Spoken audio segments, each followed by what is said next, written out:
The Marine Toys for Tots foster care program is bringing hope to children who need it most. Every 2 minutes, a child enters foster care, often with only a small bag of belongings. More than 400,000 children face trauma and uncertainty, many before age 8. This May, during Foster Care Awareness Month, Toys for Tots is creating Room for Joy. In 2025, nearly 375,000 children received comfort through toys, books, and essentials, reminding them they are not alone. Donate now and change a child's life. This is Let the Record Show. Now, here are your hosts, Judge Richard Weinberg, essayist and commentator Eric Levine, and Suffolk County Republican Committee Chairman Jesse Garcia. Welcome back to Let the Record Show with Chairman Jesse Garcia of the Republican Party. Jesse is the Vice Chair of the New York State Republican Party and the County Chair of the Suffolk County Party out on Long Island, New York. Jesse is traveling today. He's going to his son's graduation from college. It seems to Eric and to me that he just started college, so the years go... Who, Jesse or his son? Both Jesse and his son. Okay. Both graduated college at the same time. Okay, good. And the wise-cracking gentleman to my immediate left, even though he's really to my right, is Eric Levine, noted attorney, commentator, and essayist. And we're honored and privileged to have in the studio with us today Alex Trayman, who is the CEO and the Jerusalem Bureau Chief for the Jewish News Syndicate. JNS, as it's known. And I, of course, am Judge Richard Weinberg. So welcome to the show, Alex. We're very happy to have you here. Great to be here. Thanks for having me. So I'm going to have Eric talk to you in a little bit. I just want to raise my views on this. So as we sit here on the Thursday, which is the 7th of May. My wife's birthday. Happy birthday to your wife, and I hope she's recovering from her dental surgery. So as we sit here, I have very mixed feelings about what's going on in the Middle East. And I could go on for hours about it, but this is my big concern. My big concern is if Iran regime stays in place, we're just going to have to fight this war again, and we're going to be more vulnerable, and we're not going to have Trump as president likely, and you're not going to have the support for the state of Israel that we have now, and that's a real problem. People in America seem to be more obsessed with the price of gas than the fact that the Iranians, with their ballistic missiles and their dedicated goal of having a nuclear weapon, would rather take out San Francisco or New York than and then go to heaven with all their virgins. That's what they want. It's an existential crisis for Western civilization, and why we seem to be obsessed by this penny ante, how much gas is costing for a few months until we get rid of these mullahs and the Revolutionary Guard is totally beyond me. I just don't understand that. Trump has done a great job, as Eric would point out. He's done a better job than any other president of 47 years in confronting this existential crisis, which is not a crisis just for Israel. In fact, Israel is just the first domino. Europe is next, and the United States, of course, is after that, because we are the great Satan. But making a deal is not the answer. A bad deal is worse than no deal. We have to knock these people out. They're dedicated to our destruction. As we talk now, the recent publications in the morning indicate that Trump is backing off from his so-called Freedom Project. Project Freedom, which was dealing with the Strait of Hormuz and maritime travel. And why is he doing that? The word is out that the Saudis had announced that we're not going to give them access to their military bases, our military bases on Saudi territory, or flyover rights over Saudi territory. That's very, very troubling because you have economic leverage. If you don't want to start shooting again, you have to use economic leverage. I've never been convinced that economic leverage alone was going to do the deal, that we were going to have to get more aggressive and more decisive in our military efforts. Eric? Yeah, I share most of those views. I think it's difficult to be able to say exactly whether or not your concerns are well placed, because much of what's being discussed between the Trump administration and whoever happens to be in control in Iran is not really known. I mean, there are a whole bunch of discussions going on. The Wall Street Journal has an op-ed today which talks about what they think would comprise a good deal, which would include complete dismantlement of the nuclear facilities, absolutely no uranium enrichment, true anytime, anywhere inspections. Iran would have to come clean on what their nuclear program had been in the past. The Straits of Hormuz would have to be open, and sanctions relief would be subject to Iranian behavior going forward, including not funding their terrorist network in the Middle East and around the globe. You know, if the Iranians were able to agree to that, that's not really a bad deal, even if the regime wants to stay in place. But because the regime is who the regime is, I can't imagine in my wildest dreams that they would ever agree to that. No, they can agree on paper and then do what they want to do. No, but they'd have, for instance, but some of these things you'd have to are quantifiable. For instance, dismantling these nuclear facilities. We can witness whether or not these facilities are being dismantled. If they're not, then there is no deal. And that's why sanctions relief has to be predicated on their actually carrying forward and doing what it is they're supposedly going to agree to do. I don't see this regime ever agreeing to that because the nature of the regime makes it impossible for them to do that. In which case, the president has said if they don't agree to our terms, and again, we don't know what the terms are. We just don't know what they are. And I think people have sold Trump very short throughout this process. You included, Richard, when you kept saying, you know, the president said there'd be a price to pay, help is on the way, where are they? And then eventually, of course, it arrived. And well, let me go counterpoint on that point, Eric. Help arrive for whom? Certainly not for the Iranian people, the 90 million people who are subject to this terrorist regime. We haven't helped them. Well, they're still enslaved. That remains to be seen. The policy, the theory is that we will lay the groundwork for them to rise up and take back their country. I mean, I've made this point before. The major difference, or one of the major differences, as it relates to people rising up between Iraq and Iran, is that in Iraq, the theory was once we showed up, the people would come out into the streets. In Iran, the people were already in the streets, and that we were now going to lay the groundwork and take out the IRGC. Now, I'd like to think that between the Mossad, the CIA, and other intelligence services, like in Azerbaijan, UAE, or Saudi Arabia, we've identified people that can rise up. And have told them where they can find the weapons and have been able to connect them to the internet so there can be some sort of unification in the event and the timing when the people rise up. My point is it's really just too difficult to know because a lot of this is being done in secret as to exactly what's going on. So, but Alex, my question to you is, what's the perception in Israel now as to where we are? Is this now just Iran strictly an American effort? Is it still a joint American-Israeli effort? And what is it the Israelis are looking for in any sort of a negotiated agreement?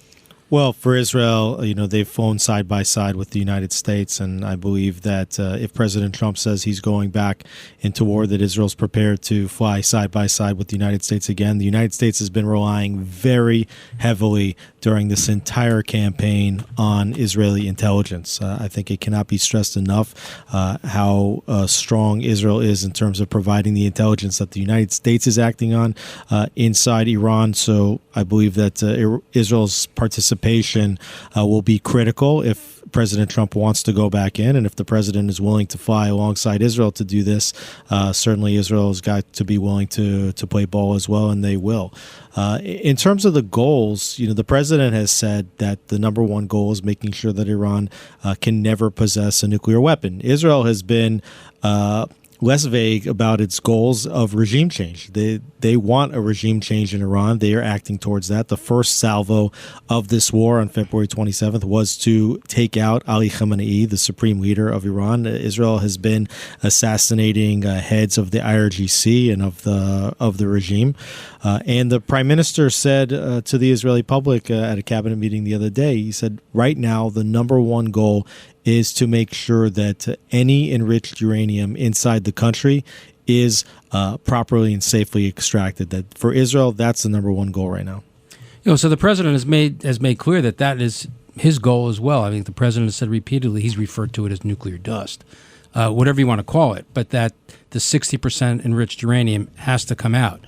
But I think anyone who understands how uranium is enriched and how they can ultimately be used for a nuclear weapon, whether it's 60% enriched or 30% enriched or 20% enriched, this is uranium that can be relatively quickly enriched to nuclear weapons grade. So that's why it all has to come out, and the facilities all have to come out. And I think it's important for Americans and our listeners to understand why Iran is unique in why it can't have a nuclear weapon. Look, as devastating as it is that North Korea has a nuclear weapon, the North Korean nuclear weapon is primarily a defensive weapon. It is there. It is designed. It exists to protect the Kim Il Sung family criminal network. For Iran, the weapon is being developed for offensive weapons. It is being designed to attack Israel, attack America, attack American allies. That's why the Iranians uniquely are unqualified and cannot have a nuclear weapon.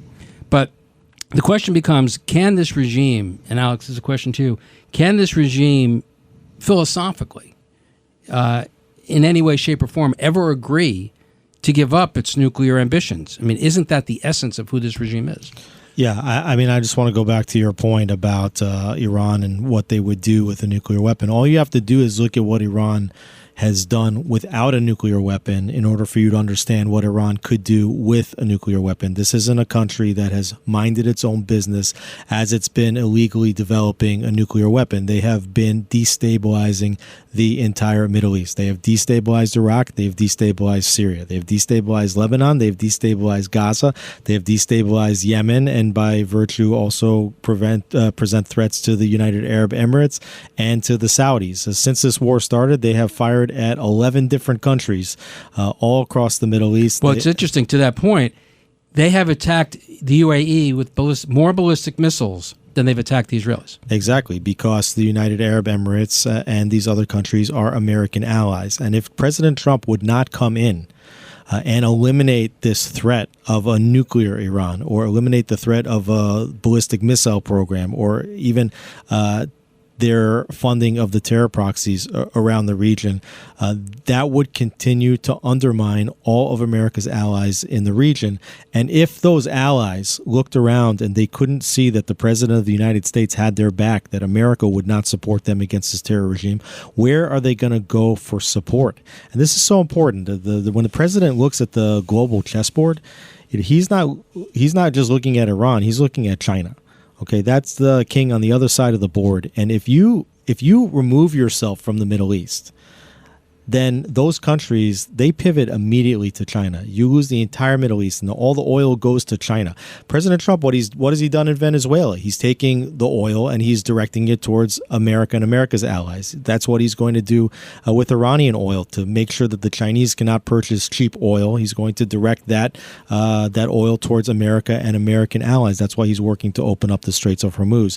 Ideologically, you ask a great question. I mean, this is a regime that has been committed to developing nuclear weapons, even as they say, we've declared a fatwa that we will never develop nuclear weapons. Anyway, you show me someone that believes that, and I'll show you a moron. I mean, if there was a fatwa not to develop nuclear weapons, I don't think that there would be underground nuclear facilities all over the country. There's a fatwa to develop nuclear weapons. This is part of the ideology, and that's why you have to actually crack the regime. That's why taking out the Ayatollah was the first move. And right now, there are three major factions that are vying for power in Iran. The first are the religious fanatics. That's the Ayatollahs. The second is the militant fanatics. That's the IRGC. The third are the politicians, like President Pezeshkian, Foreign Minister Aragchi, who's in Beijing now and was in Moscow just the other day, and the Speaker of the Parliament, Ghalibaf, who was until recently leading the negotiations with the United States. The only way to make sure that this regime will not continue to pursue a nuclear weapon is to make sure that the religious and the militant fanatics are not in power. And that's why for Israel, regime change has been the number one priority. Just to your point about the you can't really believe the Iranians in this and their fatwa, it would have been quite simple. At the time before the JCPOA, Iran was a party to the Nuclear Non-Proliferation Agreement. If they didn't want a nuclear weapon, they could have just agreed to abide by it, but they wouldn't. So this notion that the argument that the Democrats like to make, the Obamaites like to make, we had a deal, we had them cornered. Of course, the JCPOA was the roadmap to creating a legal nuclear weapon, a ballistic missile system with which to deliver it, and billions of dollars in sanctions relief to fund their military, their hegemonic goals. They were putting cash on pallets and delivering it into Iran. That's how the Obama administration negotiated with Iran. And let's not forget, gentlemen, what did Iran do with that money? It built up its military. It built up its development of these dangerous weapons internally. It funded these terrorist regimes, became the pipeline for monies to Hezbollah, to Hamas, to the Houthis. Right. They are responsible. I mean, everyone. My heart breaks for our American service members who have been killed or wounded in this war. I think there are 13 dead, and there are many wounded. My son led a mortar platoon in Syria fighting ISIS in 2018, 2019, so I know what it means to be a parent of someone who's been deployed. But let's keep in mind, this regime has been killing Americans and maiming Americans for 47 years, thousands of them. They're responsible for over 240 dead Marines in Beirut. They're responsible for 1/3 of the dead and wounded in Iraq and Afghanistan. So this notion that the history of dead Americans, because of this regime, started with Donald Trump attacking Iran is just a lie. It just is ahistorical.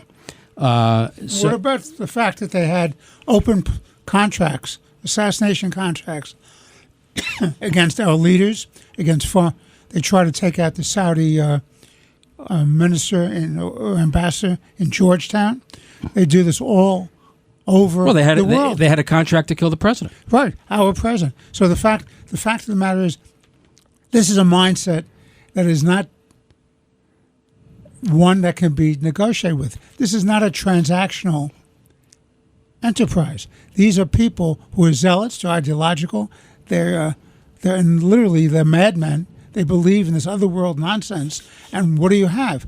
You have a world situation where you do not have mutually assured deterrence. And if you don't have that's why MAD doesn't work here. That's exactly right. They're prepared to die. They would rather die than compromise. And that's a real problem. And from the Israeli perspective, Israel has been ahead of this curve more than anyone.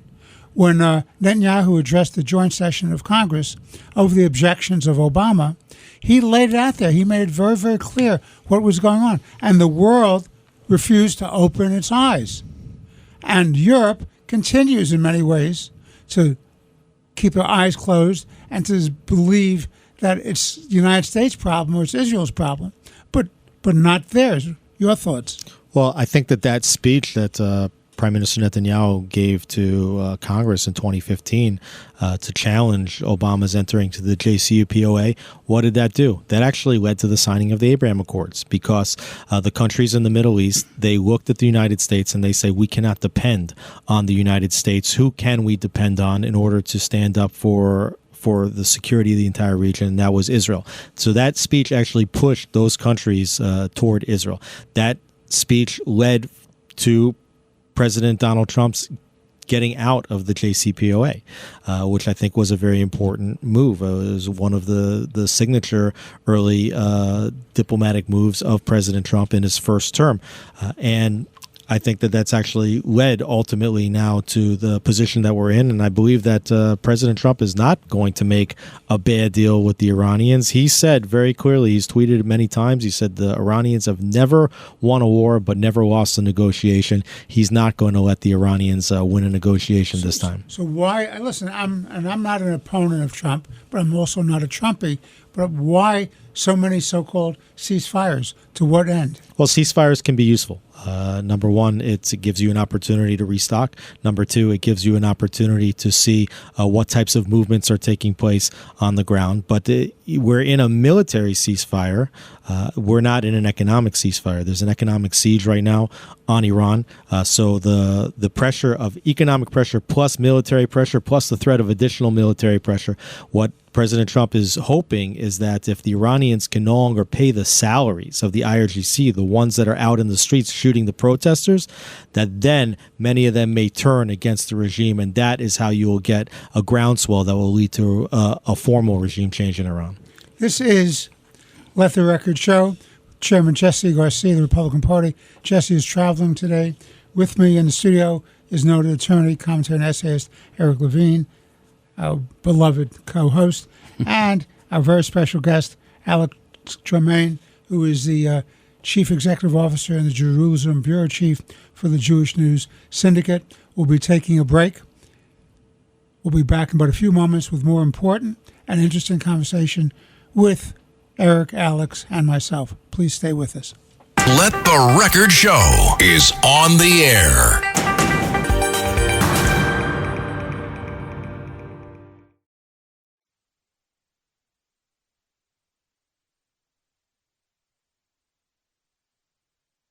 This is Let the Record Show, using common sense. Now, here are your hosts, Judge Richard Weinberg, Essayist and commentator Eric Levine, and Chairman Jesse Garcia. Welcome back to Let the Record Show. The Chairman Jesse Garcia, the Republican Party. Jesse is traveling today to visit with his son who's graduating from college. Congratulations, Jesse. With attorney, commentator, essayist, a noted attorney, commentator, essayist. Noted indeed. Eric Levine, and our very special guest, Alex Tremaine, who is the Chief Executive Officer, as well as the Bureau Chief for the Jewish News Syndicate. Gentlemen, let me just set up this segment by saying what's going on in terms of the worldwide scourge of anti-Semitism, the violence against the Jewish community is incredible. I just read that there was a plea is being taken against the firebombing, the death of one protester who was supportive of Israel after the Hamas attack. And he just pled out in state court. He's trying to avoid the death penalty on a hate crime. In federal court, you have this violence against the Jewish community all over.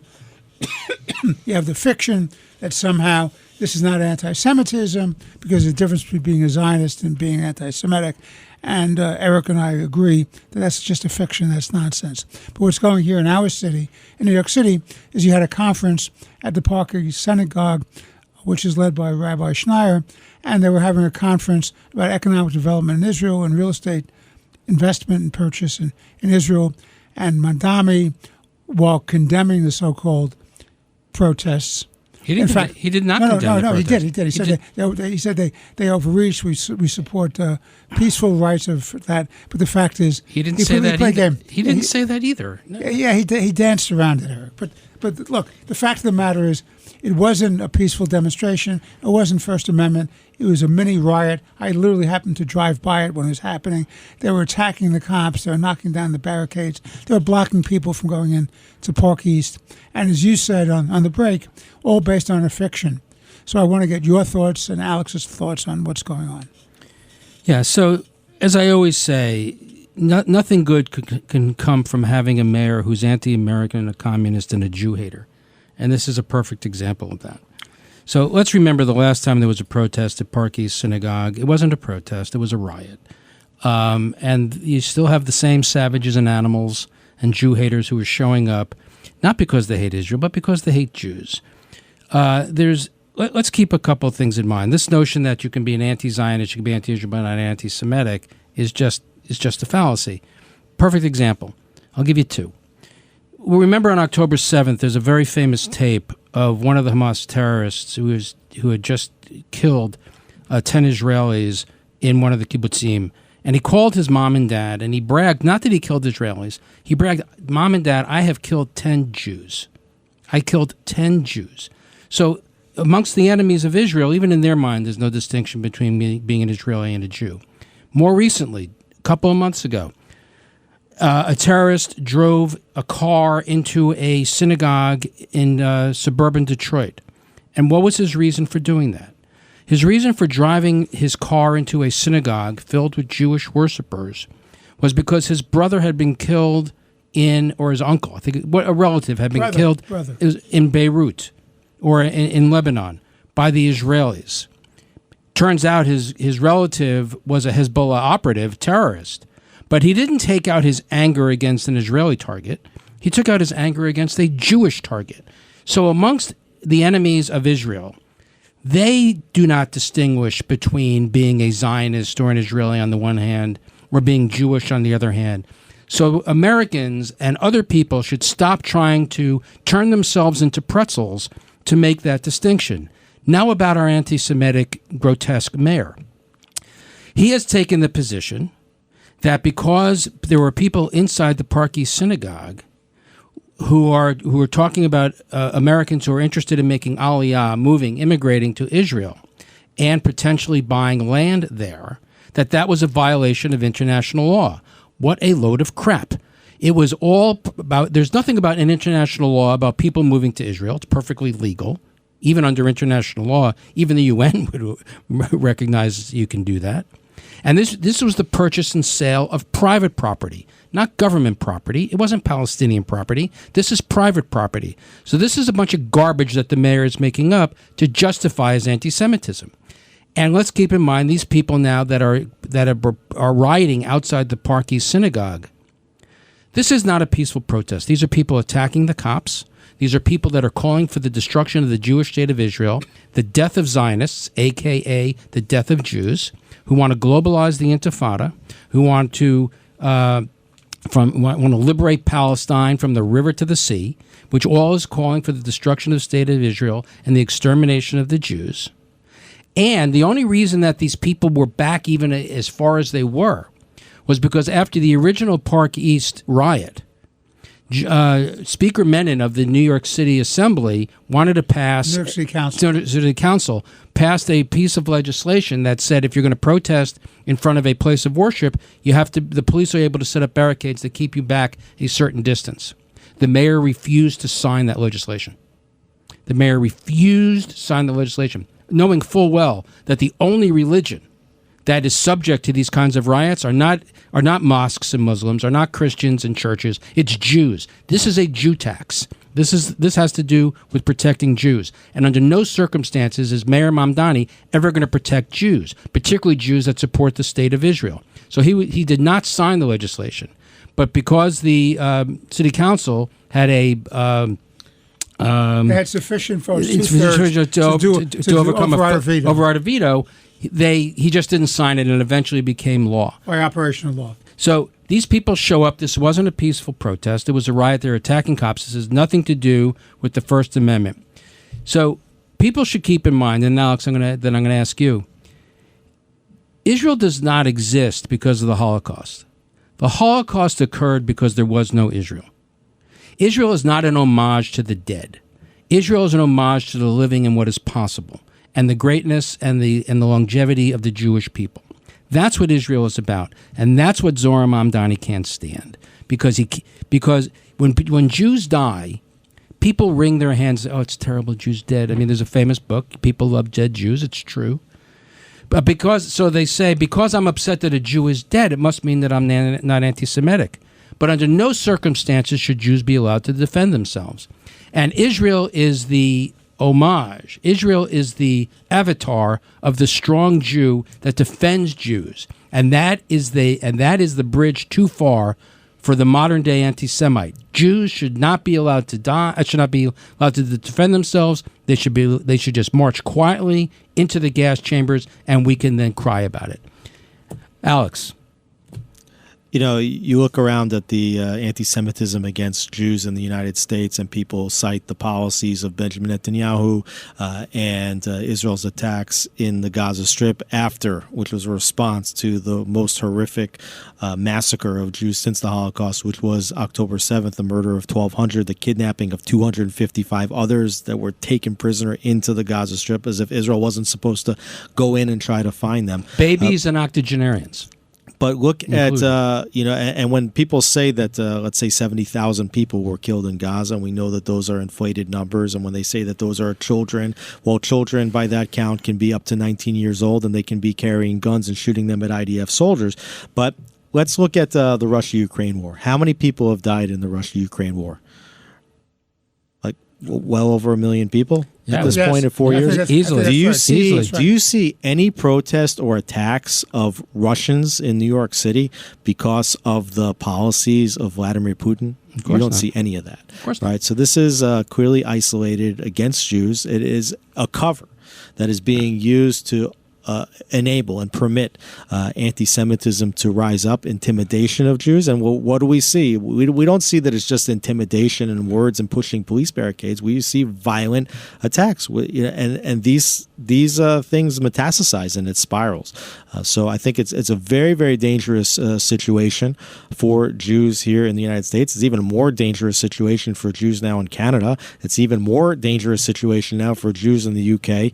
And the difference between all of these communities and the state of Israel is, like you said, Eric, that Israel has the capacity and the willpower to defend itself, and that is exactly why the state of Israel is emerging as a superpower, because it will, at whatever it takes, defend itself and make sure that what happened in the Holocaust will never, ever happen again to the Jewish people. You know, it's a very interesting statistic I was reading in the Post the other day, either today or yesterday.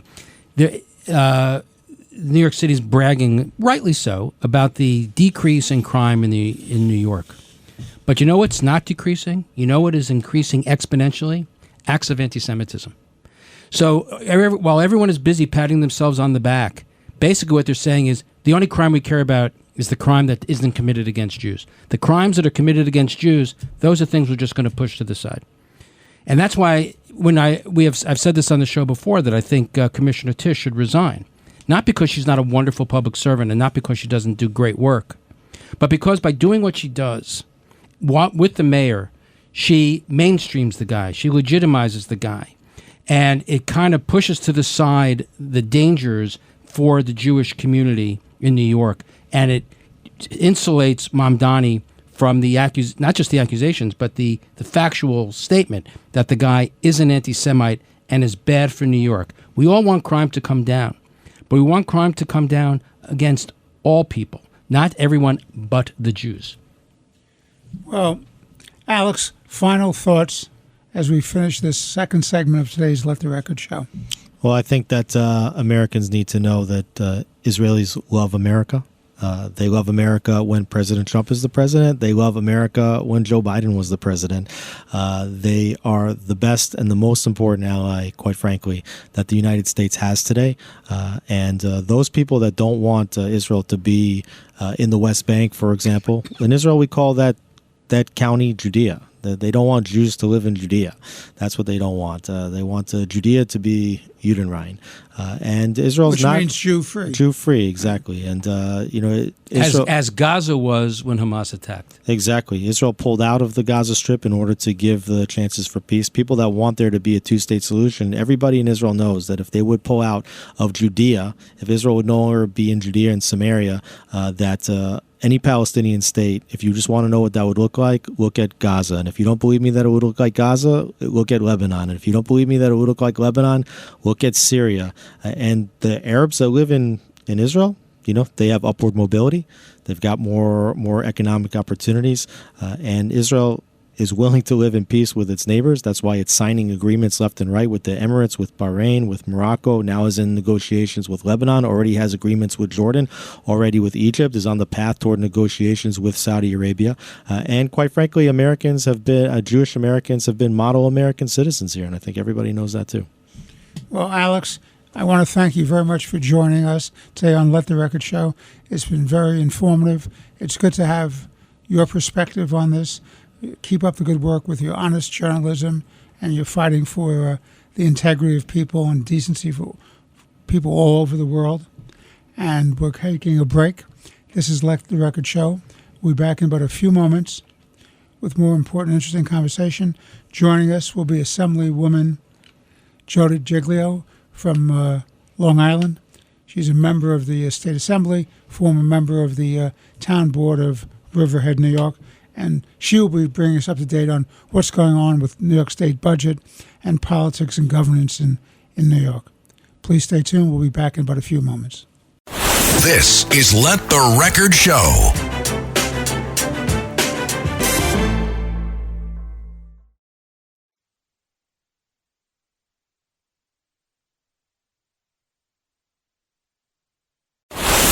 This is Let the Record Show. Now, here are your hosts, Judge Richard Weinberg, essayist and commentator Eric Levine, and Suffolk County Republican Committee Chairman Jesse Garcia. Welcome back to Let the Record Show. Chairman Jesse Garcia, our esteemed co-host, is traveling today to be with his son who's graduating from college. With us is noted attorney, commentator, and essayist Eric Levine, our other co-host, and I'm Judge Richard Weinberg. Joining me now, our anchor. The anchor, which either makes you sink or keeps you steady. There you go. It depends on the topic.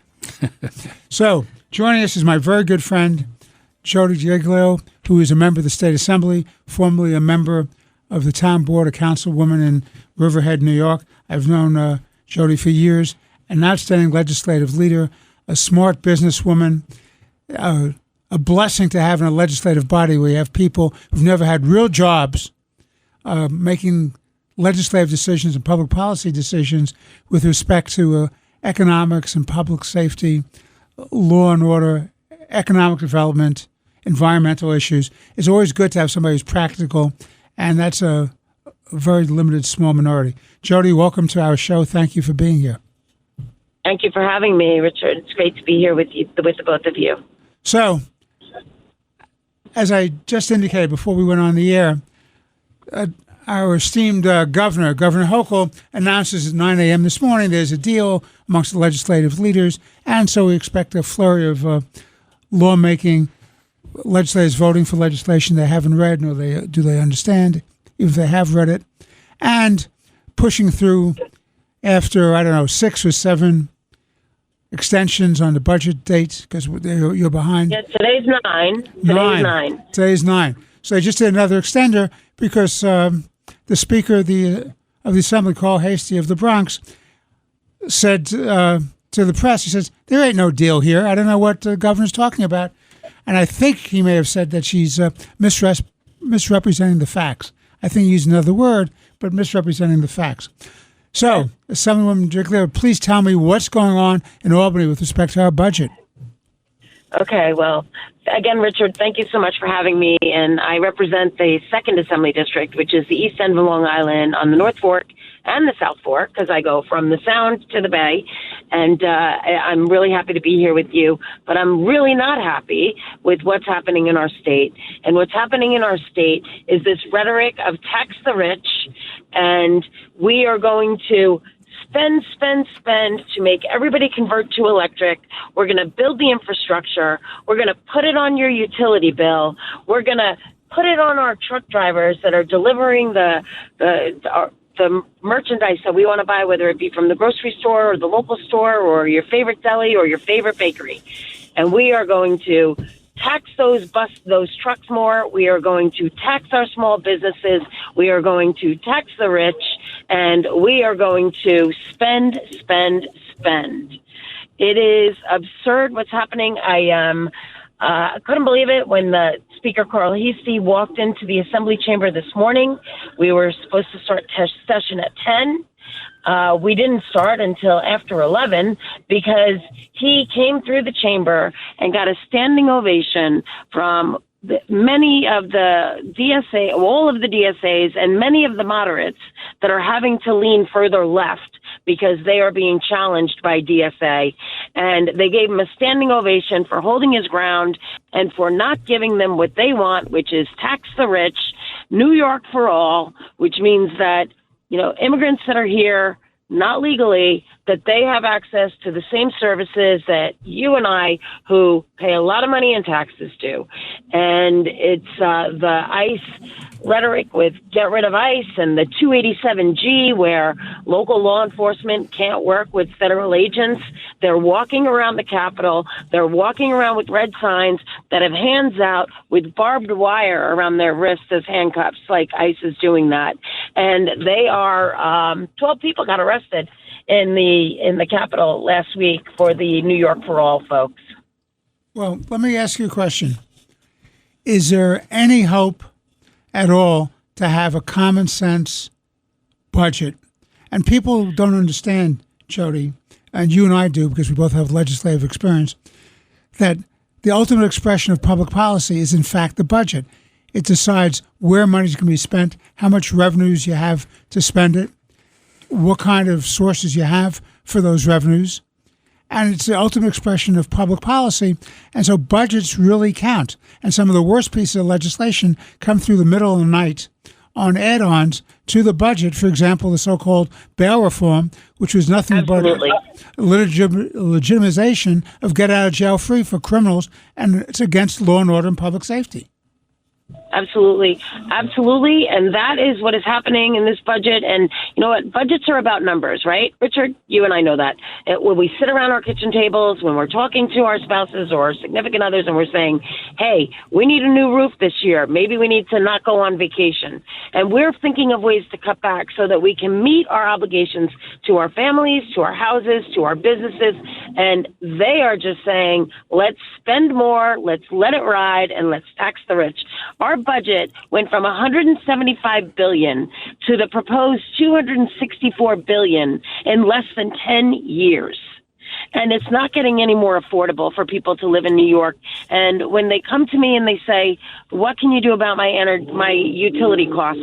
What can you do about my cable bill? What can you do about the cost of groceries at the supermarket? What can you do about my car insurance? What can you do about my homeowner's insurance? And I tell them, this state has been voting for one party for 8 years. Has your life gotten any better? And the reply is always no. My life has not gotten better. So, now they're coming around and saying affordability, affordability, affordability, just like Governor Hochul said before her last election that she was not going to implement congestion pricing. And what did she do the day after election? Implemented it. She absolutely implemented it. It was a total fraud on the voting public. Yep. And I think those are the deals that are being made now. I think that she's saying, I'm not going to put it in the budget, but I will do it the day after I get elected. Or I want it in the budget saying that we're going to pull back on the unfunded mandates to our school districts, which, by the way, are trying to budget right now with the unknown of how much aid they are getting from the state of New York. So they have to pretty much assume that they're not getting funding from the state of New York because we don't have an adopted budget, and they have to go out for a vote on their school district budgets, and they have no idea how much they're getting from us. We just had South Country School in Bellport that we really had to bail out. We are lending them millions and millions of dollars because they overspent their budget for the last 2 or 3 years. Well, let me just Jody, let me make this point, and I want to turn it over to Eric. It's even more problematic for the people in New York City because New York City, under the New York City Charter and the Municipal Home Rule Law, has to adopt the budget by June 30th.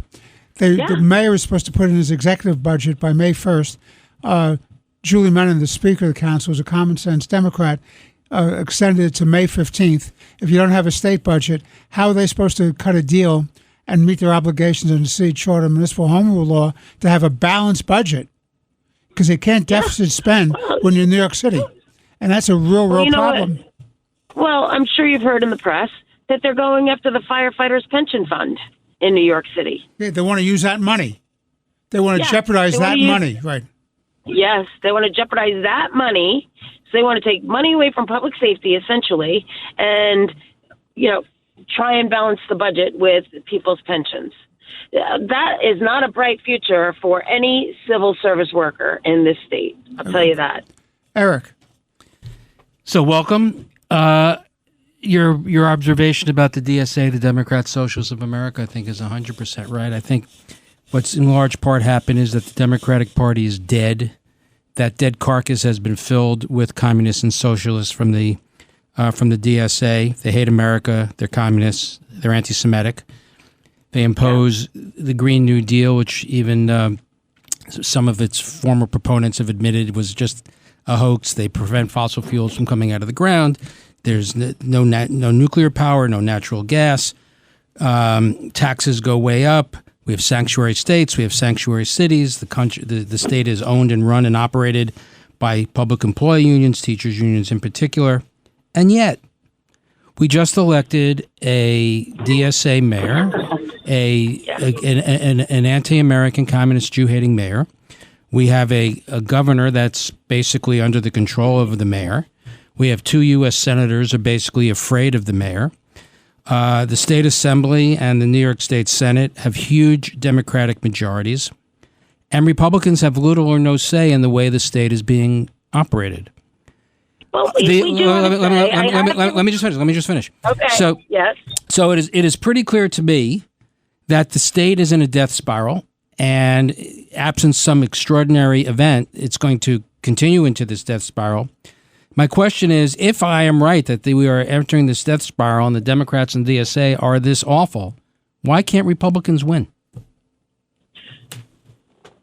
That's a great question. And you know what? There are so many people that are on the public dole that they are afraid that if they vote in Republicans, that they're going to lose all their benefits. I'm the ranker for New York State for people with intellectual and developmental disabilities, and I'm very passionate about it. And we have made a lot of headway when it comes to the care and the people that care for people with intellectual and developmental disabilities. I can tell you that I have had those conversations with them. You know, you used to be at the top. I say the same thing to our veterans and to our seniors. You used to be top priority. Now where are you? You're at the bottom. Who's first? The New Americans, in the Office of New Americans. I said, so your life got a little bit, is not as great as it used to be on the old Democratic Party that you used to know.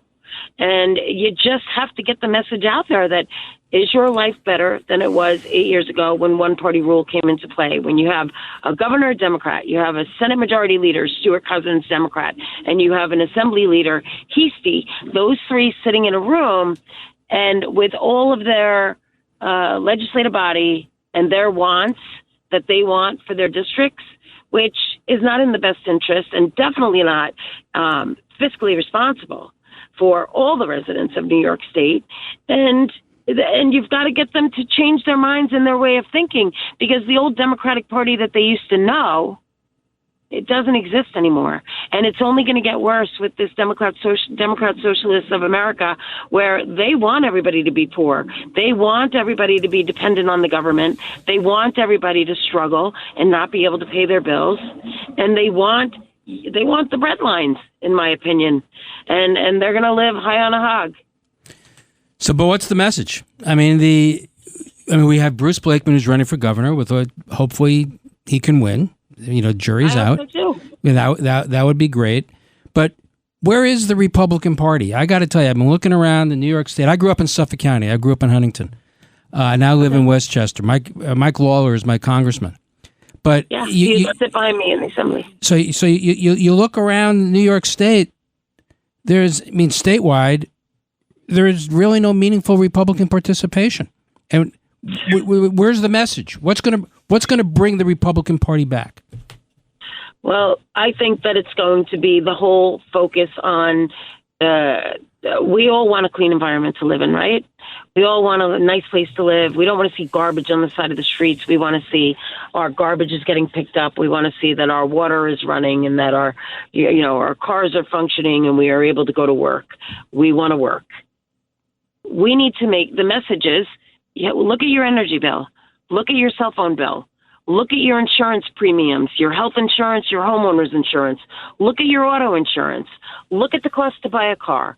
Look at the drive of government to get you to move in a different direction. And people aren't buying it anymore. They aren't buying what they're selling. And I think that there is going to be an uprise of people. And it's a matter of getting out the vote. It's a matter of, is it more important for you to work that overtime or to make sure you get your vote in by getting to the polls a little bit earlier?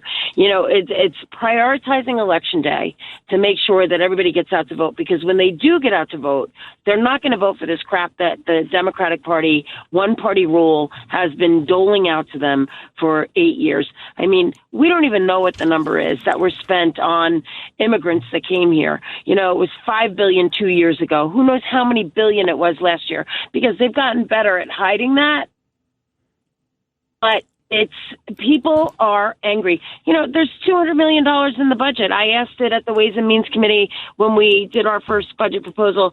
There's $200 million in the budget for legal defense for illegal immigrants that are accused of committing a crime and that are facing deportation. $200 million of our tax money to pay for their legal defense. For men that raped 10-year-old girls. Your money is going to pay for their legal defense to stop their deportation. Disgusting. Now you're talking about how school districts are going to have to come up with their budgets without knowing how much money is available to them. Frankly, none of it really matters unless you can get the public employee unions and the teachers unions in particular under control. It doesn't really. There's never going to be enough money until that cycle's broken.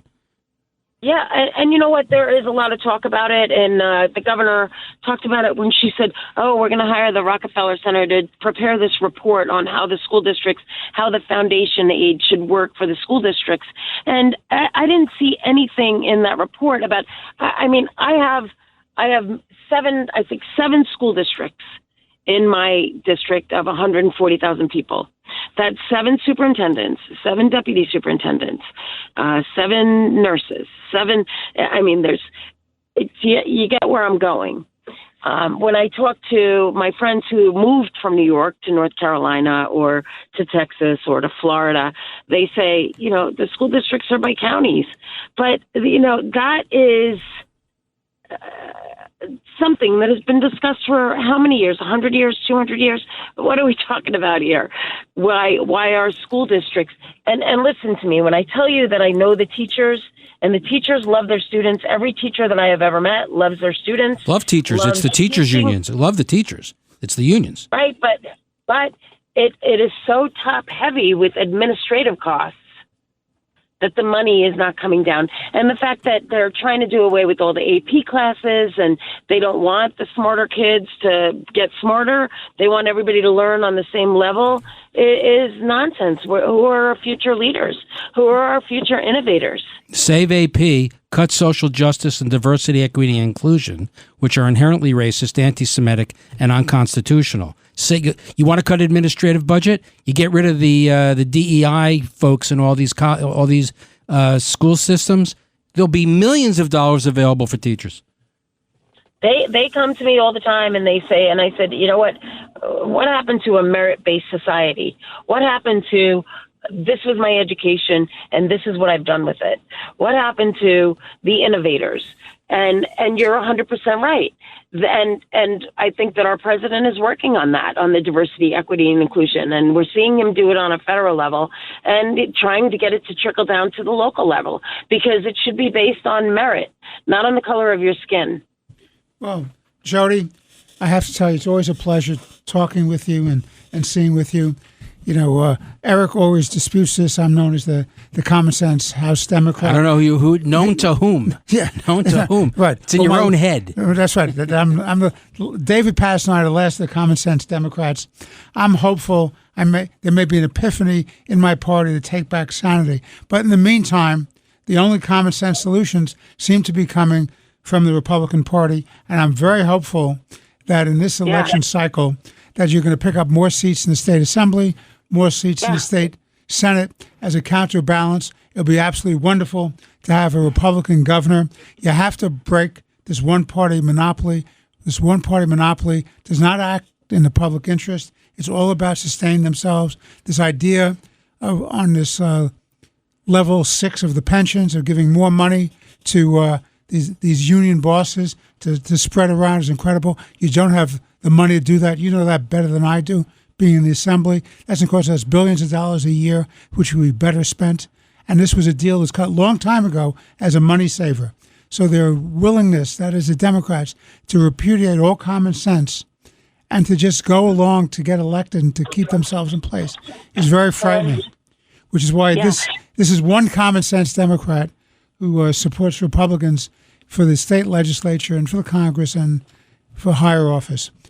Jody Giglio. And I invite you all to go to the New York State Assembly Minority Conference website, and you will have a full outline of all of our policies and what we're pushing for and what we're fighting back on. So I invite you all, and that's how we're going to get the message out, is just by sharing stories, and you'll get all of our newsletters, you'll get all of our updates on our weekly happenings in the Assembly, and I think it's going to take outrage for people to get out and vote this year, but it's very important that everybody gets out and votes, and I'm not telling you how to vote, but I'm just saying if you're happy with the way your life is now, continue voting the way you are, and if you want to see a change, we have to change the governor. Well, Jody, thank you very much for being with us this week. It's been a great conversation. We loved having you on. On behalf of Chairman Garcia, Eric Levine, and myself, I want to thank you for being here today. This has been Let the Record Show. We look forward to being with you again next week. As always, God bless you, God bless your families, and of course, God bless America. Thank you very much for listening.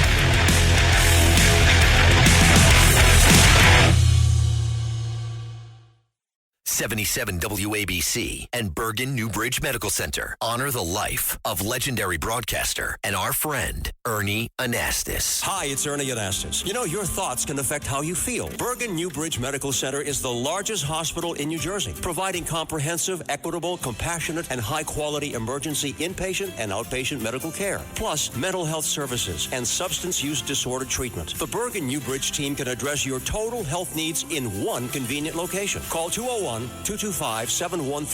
for an appointment or newbridgehealth.org.